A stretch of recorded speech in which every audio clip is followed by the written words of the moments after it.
Welcome everybody to the WAC men's basketball schedule release preview. I'm Kendra Sheehan, joined by Mike O'Donnell, ESPN color analyst. He called our WAC basketball championship game. Mike, we're so happy to have you on here and break down some key matchups as we release our conference schedule for the 2022-23 campaign. Yeah, well, thanks for having me. It was an incredible experience last season. WAC Vegas was really off the charts.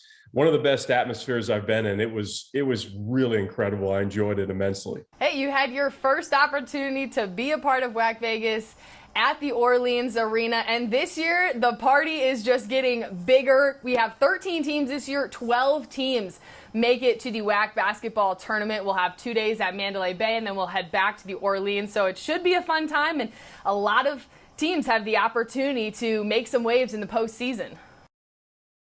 No question. How good was the WAC last season? Even if you just take the conference as a whole, it's 7 teams finished in the Ken Palm top 150 rankings. And 6 teams had at least 20 wins. I don't think the WAC gets enough credit for how good that they play in non-conference play, not just conference play. But once you get to the non-conference schedule, the conference play in the WAC, it's just an absolute fight for every game. So I expect another incredibly competitive season this year for the WAC. It's a gauntlet when it comes to WAC play. And we have 5 key matchups that we highlighted as we released our men's basketball schedule. And so to start, I think we have to start where it basically ended. It was Abilene Christian taking on New Mexico State. This is a rematch of last year's WAC championship, the game that you called for our broadcast. And Abilene Christian had really been a Cinderella story type team the 2 years ago when they went to the NCAA tournament. They took down Texas at WAC Vegas. They win three games in 3 days to make it to the championship, and then New Mexico State is just a perennial powerhouse. How do you think these two teams will stack up, knowing that New Mexico State really has lost a majority of its key players? They have a new head coach in Greg Heyer, and things definitely will not be that same Aggie team that we've seen for the past couple years. No question about it. I think those are all really good points. When you look at the job first that Abilene head coach Brett Tanner did last season, stepping in the role for the first time, was really good. Right? They were undersized, but they may have had the biggest heart out of any team in the WAC. Just a tremendous amount of grit, and they were 0-2 against New Mexico State. Obviously, they lost to them in the championship game. But they lost to them once in the regular season as well. But the program is on the rise. There's a new multi-million-dollar gym that was just built on campus that is really going to be state-of-the-art, could be the gem of the WAC. And since they've made the jump to Division I, they've qualified for postseason 4 out of the last 5 eligible seasons. Wildcats have Joe Pleasant back. The offense is really good. But going into the ending the regular season, they had the #1 turnover margin in the country. Their defense is aggressive, it's physical, and it's incredibly annoying in the most complimentary way to describe that defense. So expect, got a lot of pieces back coming back from that season. So the Wildcats still going to be really good. And you mentioned it, new head coach Greg Heyer coming off a national championship at Northwest Florida State College in the junior college ranks. Teddy Allen's gone, Jabari Rice, McKinney, they're all gone, but they brought in a ton of talent in the offseason. They have 2 SEC transfers, Xavier Pinson and Dwan Gordon. Pinson was the starting point guard at LSU, and Gordon was a Missouri starter. They have length, athleticism, quickness, and a trio of top 40 JUCO recruits. Names and faces will be different, but I think the talent will be just as good as the past couple seasons for New Mexico State. Just how do you morph that culture? New coach, new system might take a little time to get going.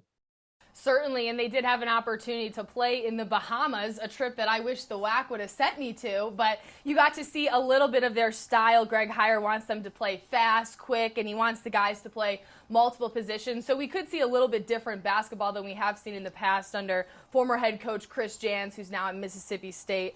Another key matchup that I want to look at is Grand Canyon and California Baptist. Now, GCU won the series 2-0 last year, but you kind of look at both of these teams and who they lost. And California Baptist is now officially eligible for the NCAA tournament. They finished their 4-year transition period.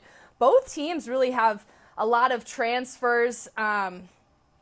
But I think that, when you look at a team like GCU, they're always so fun. They're that team that has those flashy dunks. They've got all the guys that make those big WAC top plays that we see. I think Grand Canyon was in our WAC top play package almost every week just from their flashiness. And they do return a lot of those same guys that have that ability to make those type of plays.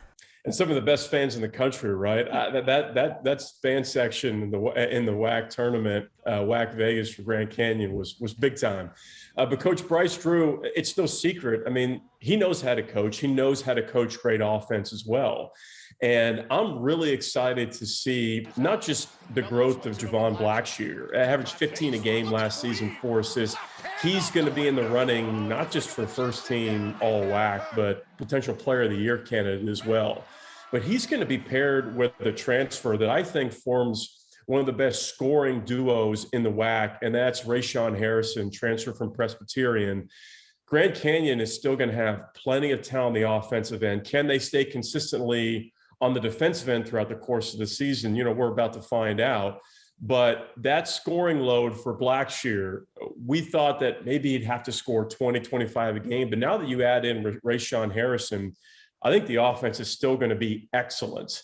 If the defense can catch up 15, 20% to where they were last season, Grand Canyon's going to be that top 4, top 3 threat in the WAC. Just who's going to be that clear-cut number 2 scoring threat for Grand Canyon be really important.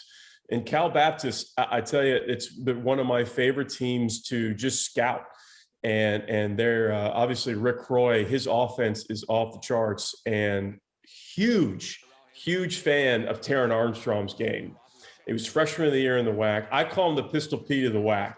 He's a top 3 passer, not just in the WAC, but in all of college basketball, in my opinion. His vision is stellar. He's getting pro looks at the NBA level for how good of a passer and distributor he is.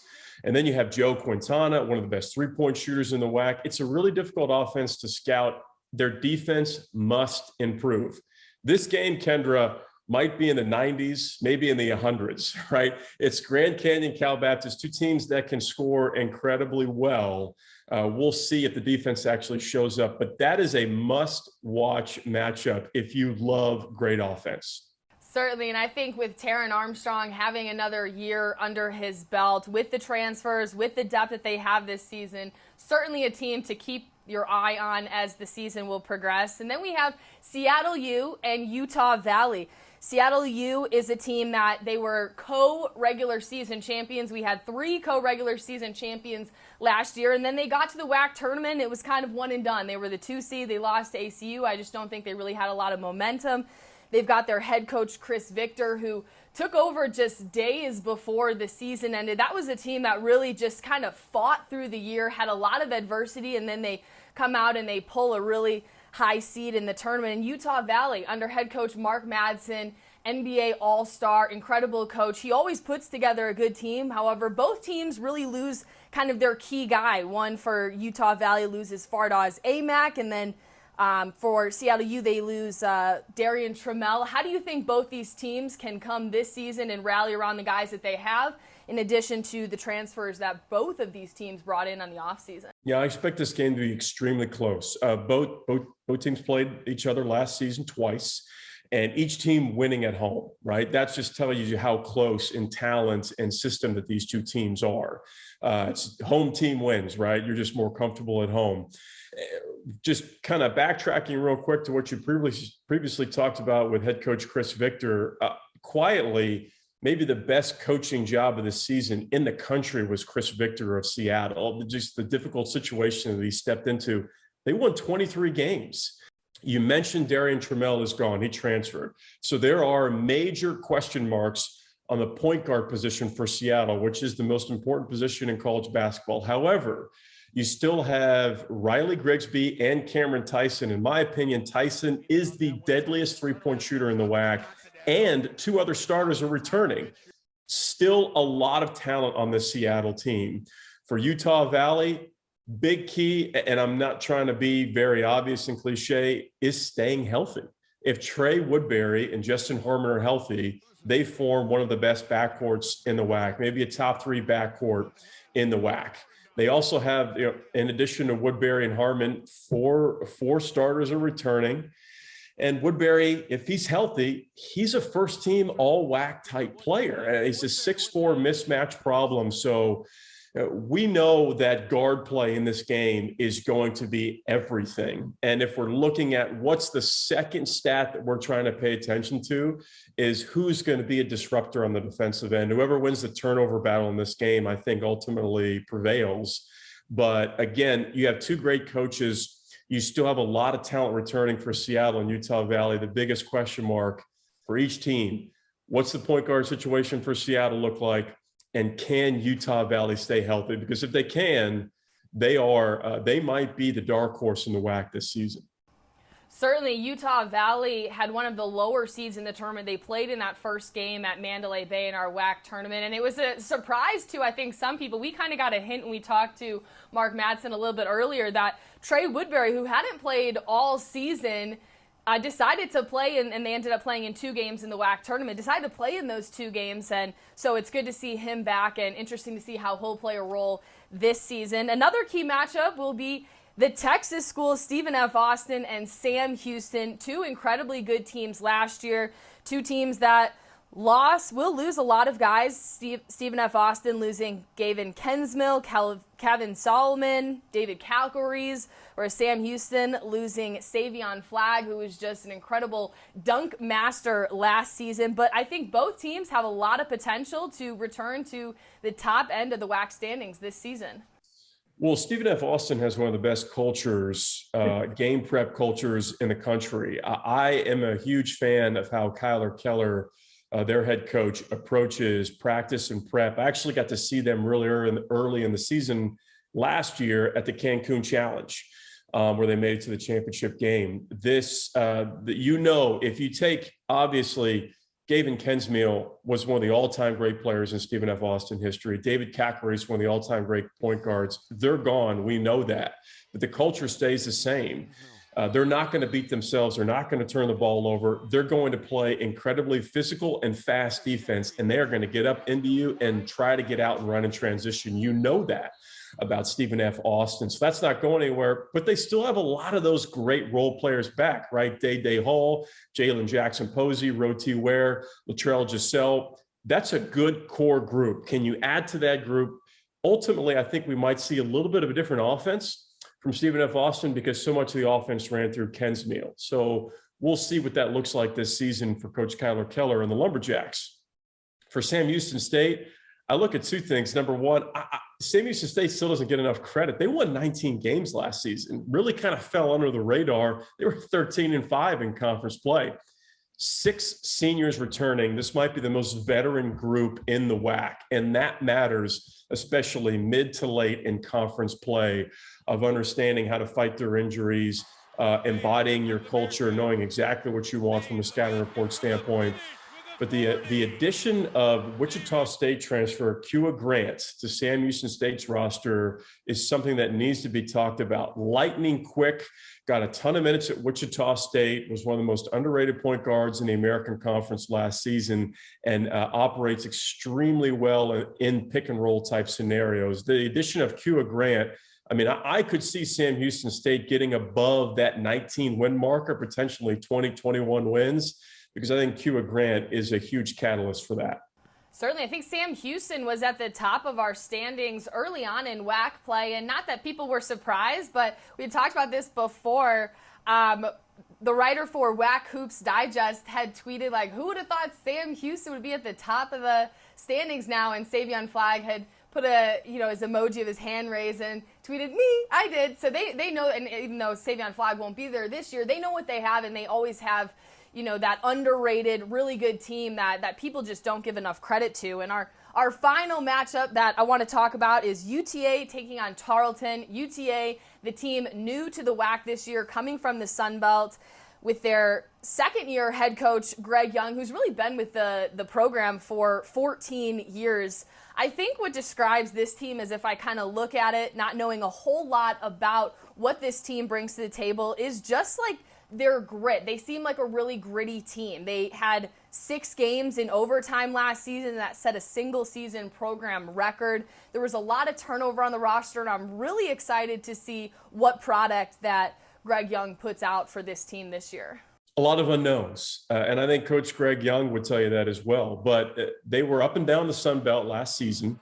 But if you talk to any coach in the country, Greg Young was known for over a decade as one of the top assistant coaches in the Sun Belt and one of the top assistant coaches in college basketball. Just is one of those staples of the game for a long time that just kind of flew under the radar. He finally got his shot as a head coach last season in the Sun Belt, and there were some rough patches, some positives. However, going into the WAC, it's a step up, right? It's more athletic. There's more talent. It's more physical than the Sun Belt is, but they bring in some talent that's going to be really interesting to follow. I look at Texas A&M transfer, who is a big-time mismatch guard, Aaron Johnson Cash. I really think he's going to be a great piece for UTA. They also bring in Taj Anderson. He was a JUCO All-American. So Coach Young, he has his team set of where he's going to make some adjustments on both ends of the floor, offensively and defensively. He's going to have to. But he's adding in more talent to this team. So I think UTA is going to surprise. You might see a few surprise wins from UTA. Tarleton under head coach Billy Gillespie, they're a team that went 500, 9-9 in conference play last year, but they're really struggling to find their identity. Would that be an assessment that you would agree with? Yeah, Tarleton, the one thing, if you're talking identity, it's they can defend. They held Gonzaga to 64 points last season. Gonzaga was one of the best, if not the best, offensive team in the country. Held them to 64, and they only lost by 9. That's their calling card. Can they add any type of offense to their season this season? So we know they're going to defend, they're going to lock you up, and they're going to be, from a scouting report standpoint, they're going to be totally locked in. We're still trying to figure out who this team is, right? Early in conference play last season, they beat Sam Houston State and Stephen F.A., 2 of the top teams in the WAC, in back-to-back games. Then they lost 4 in a row. You just never saw the offense had any type of consistency. Coach Gillespie's a wild card, right? We know he can coach. We know he can recruit. Can he add in an increased offensive capacity to a talented team that is going to come down the stretch, get better over the course of the season? Kendra, you've been watching basketball for a long time. If your calling card and staple is defense, that carries on throughout the course of the season. Can you stack on some offensive skill sets on top of that? So that's what we're going to need to watch out for. 2 kind of unknown teams, right? Going head to head here. This is kind of like the wild card game of we're going to really figure out of what each team looks like, what their calling card is going to be, and how they're going to progress throughout the course of the season. This is going to be an interesting game to watch. Certainly, I think we broke down several interesting matchups for you all to look out for as the WAC men's basketball season comes upon us soon. Thank you so much, Mike O'Donnell, ESPN color commentator, for joining us and helping break down some of these awesome matchups. We hope to see you in WAC Vegas this year. Looking forward to it. Thank you for having me. You can head to our website, wacsports.com, for our full schedule release. And we can't wait. Basketball season will be here before you know it.